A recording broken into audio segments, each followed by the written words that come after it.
Um pastor chamado Paul Carter foi pastor em 2 igrejas do movimento Seeker Sensitive, igrejas sensíveis aos que buscam. Se você nunca ouviu falar sobre isso, saiba que boa parte dos pastores mais conhecidos aqui do nosso país seguem essa abordagem. O Rick Warren, pastor americano, é talvez um dos maiores nomes desse movimento. Esses dias mesmo, vários pastores conhecidíssimos aqui no Brasil estavam lá pedindo a bênção e sendo mentoreados por ele, o que mostra o tamanho da influência desse movimento. Eu fiz um vídeo aqui falando sobre o livro do Rick Warren, Uma Igreja com Propósitos, que trata exatamente sobre esse assunto. Ele ensina como você transforma a sua igreja em uma empresa que visa dar ao cliente, em busca de uma experiência espiritual, aquilo que o cliente religioso quer. E no vídeo de hoje eu quero mostrar a experiência do pastor Paul nessas igrejas e quão problemáticas elas são. Curta, comente, se inscreva, bora para mais um vídeo. Vamos lá, então o artigo é esse artigo aqui que a gente vai mostrar para você, esse artigo do pastor Paul Carter, contando a sua experiência nessas igrejas modernetes. Então vamos lá, ele começa resumindo assim o pensamento básico desse movimento. Nós atrairemos as pessoas tocando música contemporânea, cantando canções contemporâneas, falando jargão contemporâneo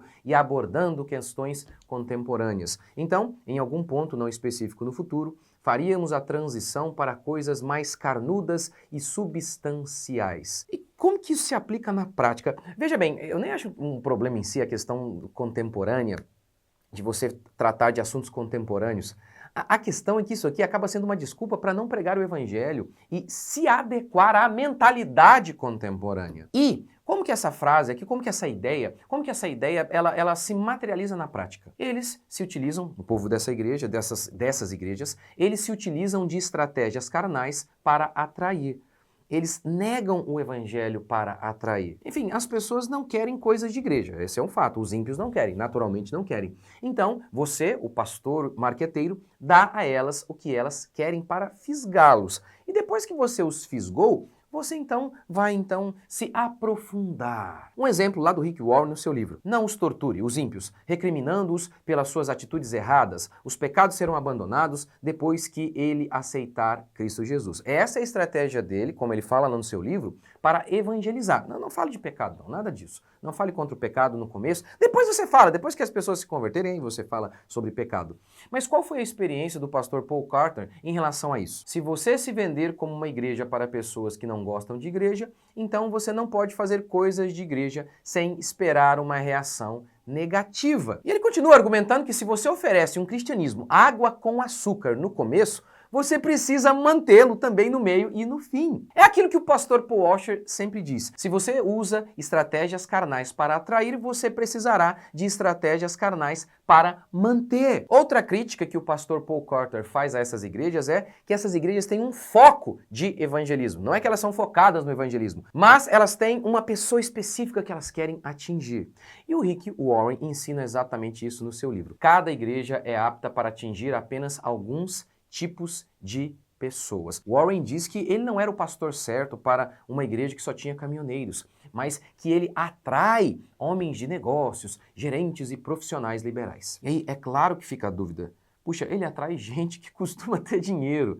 Fica a pergunta, puxa vida, e os pobres? Ora, a verdade é que isso aqui, atrair pessoas que são como a mim, isso é um clube, não uma igreja.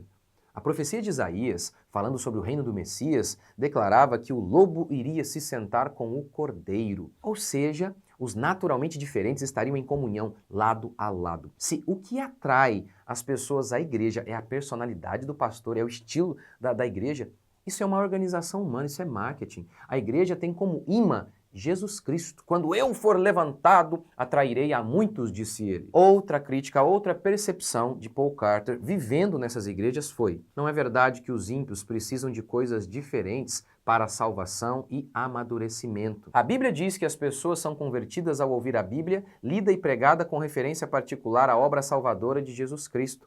Não por histórias engraçadas, dramas, vídeos ou conversas sobre dinheiro e casamento. Pessoas sem igreja se convertem ouvindo a Bíblia e como ela aponta e pertence a Cristo. É claro que eu não sei se foi isso que ele quis dizer, é óbvio que a gente fala sobre casamento também, é óbvio que a gente também fala sobre vários assuntos que são importantes e são relevantes. A questão, que eu acredito que tem muito a ver com esses movimentos dessas igrejas, é que em nome de relevância, eles retiram a palavra de Deus. Eles usam a Bíblia apenas como desculpa para inserir as filosofias mundanas e muitas vezes ideias oriundas da psicologia. Inúmeras e inúmeras vezes, quando eles estão falando sobre relacionamento, você vai notar isso. Como que inúmeras vezes a abordagem deles procede da psicologia, não da escritura. Ou seja, não é o evangelho que é pregado nesses lugares, mas o púlpito se torna um divã, é terapia, é pregação motivacional, é pregação sobre autoestima, é pregação coaching, menos evangelho. Paul Carter diz o seguinte, olha, o modelo não funcionou. O papo de vamos ser rasos no começo para sermos mais profundos depois, não funciona.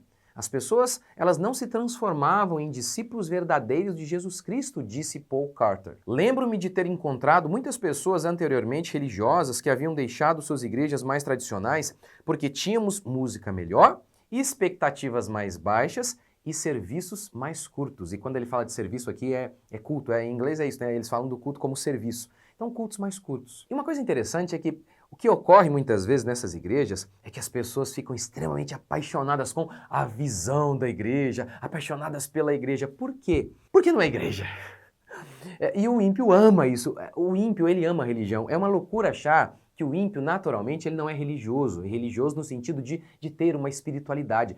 A exceção da exceção é o ateísmo em toda a história humana. Então o ímpio quer sim igreja. Mas uma falsa igreja, uma igreja que não tem cara de igreja. E é exatamente isso que essas igrejas oferecem. Eu lembro até inclusive de um pastor que alugou uma boate e disse de propósito, olha, a gente alugou de propósito para que as pessoas entrem aqui e não notem que estão em uma igreja. Uma pessoa me disse o seguinte, uma pessoa que frequentou esses tipos de igreja aí. Pastor, eu adorava essa igreja. Lá eu era tão engajado no ministério de cuidar da lâmpada, porque afinal lá tem um ministério para cada um ficar preso à igreja. As pregações eram tão agradáveis. Eu tenho um propósito, eu sou amado, essas eram as mensagens. E com isso eu conseguia dormir com várias mulheres e eu não me sentia mal ali naquela igreja, porque a pregação nunca me confrontava. Eu conseguia pecar em paz ali, me sentindo muito amado por Deus e com um grande propósito. A verdade é que essas igrejas têm vendido o seguinte, venha para uma igreja que não parece igreja, pois uma igreja normal os ímpios não querem. Sendo assim, os marqueteiros da fé, como o Rick Warren, o Rick Warren fez isso, enviam um questionário perguntando para os ímpios que tipo de igreja você quer. Afinal, o cliente tem sempre razão. Este, então, é um resumo de boa parte dessas igrejas evangélicas atuais. Outro artigo interessante é da Willow Creek, liderada por Bill Hybels. Recentemente, eles soltaram um relatório deles mesmos. Eles avaliaram a igreja deles e avaliaram o seguinte, todas essas estratégias marqueteiras pareciam que não estavam funcionando. E eles mostram um relatório confessando isso. Essencialmente, a premissa era que conforme, abre aspas, uma pessoa afastada de Deus participe nas atividades da igreja, ela eventualmente se tornará uma pessoa que ama a Deus e ama aos outros. Agora, isto poderia significar qualquer atividade, seja orientar o tráfego no estacionamento ou trabalhar como voluntário na creche.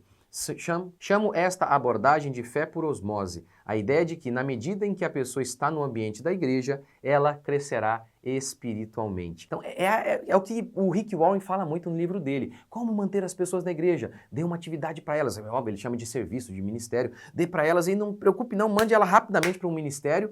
O mais rápido possível, ele diz isso exatamente assim, lá no livro dele, Uma Igreja com Propósito.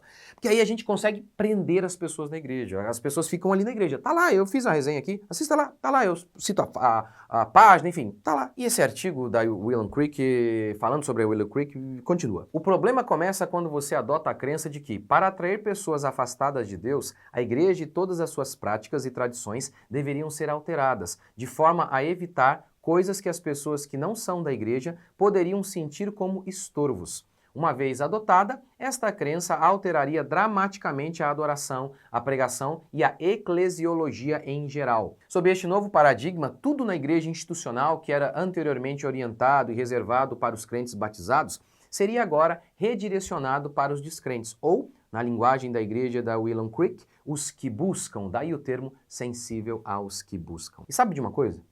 No cerne de tudo isso está um desejo do pastor por ser um sucesso. Todas essas igrejas, elas participaram do movimento de crescimento de igreja. No início do livro do Rick Warren, Uma Igreja com Propósitos, ele fala muito sobre isso e mostra que o objetivo do livro é dar técnicas de como fazer a sua igreja crescer. Ele diz que pesquisou várias igrejas que cresceram e adotou as suas práticas. Isso é chamado muitas vezes de pragmatismo. Não interessa se é verdadeiro ou não, mas se faz crescer, se funciona, eu faço. Num momento do livro ele chega até a dizer isso, ele está vendo ali uma igreja que está crescendo, então ele não critica. Ou seja, para ele, está crescendo, então é o correto. Se cresceu, é correto. Imagina então pensar no muçulmano, está crescendo, então é correto. Essa é uma doideira. Ora, é claro que um pastor deve desejar desesperadamente que as pessoas se convertam. Como John Knox, da minha Escócia ou eu morro. E ele deve trabalhar arduamente para ser um instrumento nas mãos de Deus para isso. Não ser assim é pecado. Mas fazer de tudo para que a igreja cresça, se utilizando de estratégias marqueteiras e humanas, também é errado. Os pastores devem ser fiéis ao Evangelho, pois esta é de fato a única maneira de uma igreja ser saudável e de crescer de modo saudável. Precisamos de uma igreja com cara de igreja, de um evangelho com cara de evangelho, não um clube e nem de palestras motivacionais.